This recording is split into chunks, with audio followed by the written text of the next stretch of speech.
حضرت موسیٰ علیہ السلام کے زمانے میں ایک آدمی تھا جو توبہ کر کے بار بار توڑ دیتا تھا.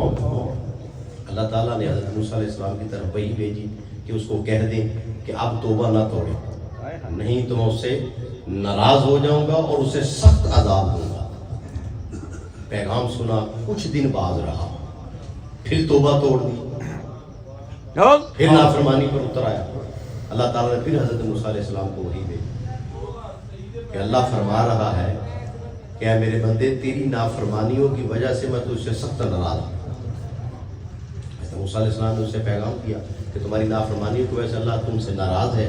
جب اس نے یہ بات سنی نا تو وہ اللہ کا بندہ یاسی جنگل کی طرف نکلا, تنہائی میں جا کے یوں اللہ سے مخاطب ہوا, اللہ کی بارگاہ میں عرض کی کہ یا اللہ تو نے حضرت موسیٰ علیہ السلام کے ذریعے مجھے پیغام بھیجا ہے, کیا تیرے بخشش کے خزانے میرے لیے ختم ہو گئے؟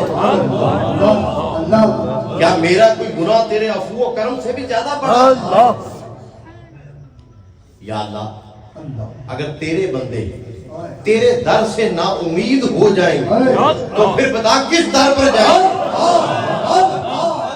اگر تیرے در سے بھی ٹھکرائے گے تو پھر کس کی پناہ تلاش کریں گے, کہاں جائیں گے اگر تیرے در سے بھی ٹھکرائیں گے؟ یا اللہ تیری رحمت میں سے اگر میرے لیے کوئی حصہ نہیں ہے, تو نے اپنا عذاب میرے لیے لازم کر لیا ہے, تو پھر یا اللہ ایسے کر یہ سارے بندوں کے گناہ مجھ پر ڈال دے, میں ان سب کے لیے قربانی دینے کے لیے تیار. اتنا عرض کیا اللہ کی بارگاہ, دریائے رحمت جوش میں آئی, اللہ کی رحمت جوش میں آئی.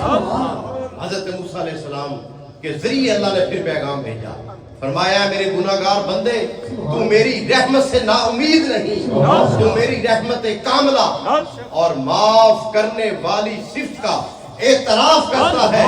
اب تیری خطائیں اتنی بھی ہو جائیں کہ زمین اور آسمان کے درمیان ساری فضا جو ہے وہ بھی بھر جائے, تو میں پھر بھی تجھے معاف